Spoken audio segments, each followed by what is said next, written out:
I'm at Gray Auto Clinic in West Orange, taking a look at a 2019 Nissan Pathfinder. The complaint on this thing is that they cannot turn the ignition off. When I got here, the vehicle didn't start. He said that kind of happened all of a sudden throughout all the testing and the fixing and stuff and the parts they're trying to replace, but the symptom always stayed the same. You could turn the ignition on, but you could not turn the ignition off. The only way to turn the ignition off was to disconnect the vehicle battery. So trying to fix this, I believe the body control module was replaced, the engine control module was replaced, some harnesses were changed as well. I think the instrument cluster was also replaced. They got a new key and still ended up in the same boat. So we already know what's wrong with the car. It actually turned out to be the hood switch. And I'm going to show you exactly how I came to that conclusion. First, I just want to show what it does with the hood switch disconnected versus with the hood switch plugged in. All right, I'm going to try to get all this in one shot. I'm going to reach down here and I'm going to replug. I'm going to reconnect the hood switch. One-handed. There you go.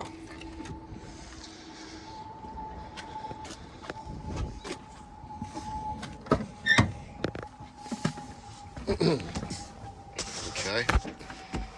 Foot on the brake. I'm gonna hit the button. Ignition comes on.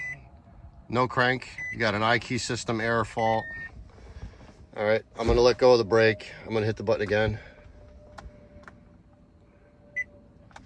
The ignition does not turn off. Does not turn off. Foot back on the brake. Off the brake. Pushing the button, letting it go. Pushing the button, letting it go. Okay, now I'm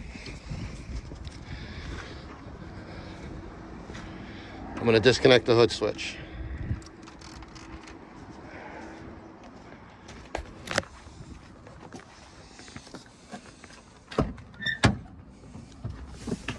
Oh boy.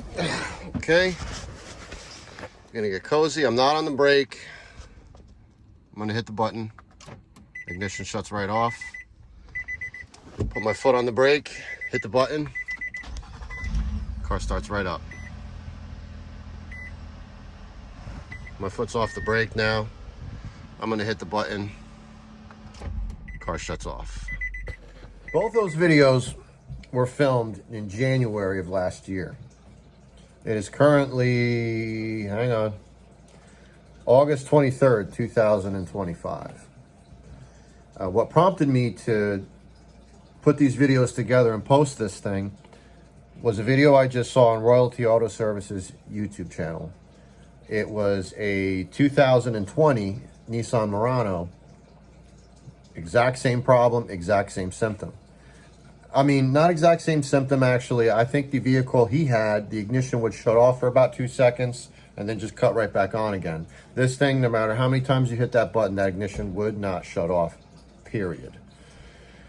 So, I mean, this car was a real mess. It was a disaster. Went to the dealer. They threw their hands up at it. Understandably so. I believe it was at 2 other shops before I got to the one that called me in on it. Also, there was another diagnostic guy, another mobile guy that had his hands on it too, that really knows his stuff. And I'm sure he probably was up many times throughout the course of a lot of nights over this vehicle, man. I'm sure there's a good amount of alcohol, tequila, and vodka wrapped around this vehicle's issue, man. This thing was a real pita. So when I got called into it, there was an IPDM was replaced, the engine computer was replaced, I believe the TCM was changed, the instrument cluster was replaced, the engine harness was replaced. I mean, it was insane how much stuff was changed on this car, and it still didn't fix this problem, you know? So I burned up 2 days on this thing. And after about 2 days in, I was like, all right, hold on a second, you know? Well, the end of the first day, here's how it happened. So I come home at the end of the first day, and I sat down and I did my research.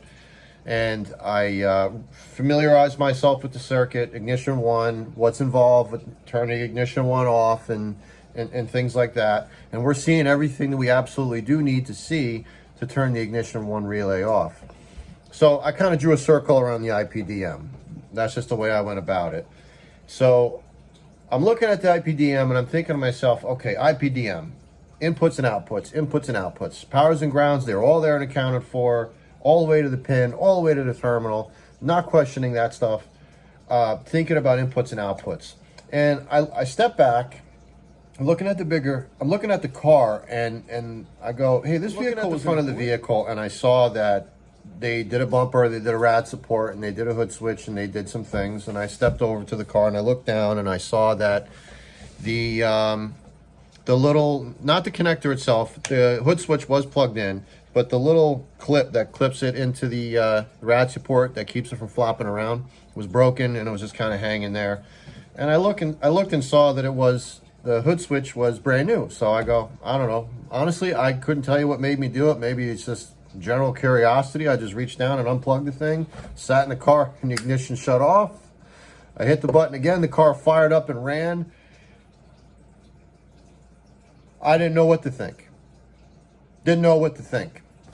So I got my meter, hooked it up to the hood switch, and I'm going to show you two diagrams, okay? First we're going to see is the aftermarket one, and then I just want to show you the OEM one real quick. So here's the aftermarket one. You got your ground, you got your red going to the IPDM, and then you got your light green going to the IPDM.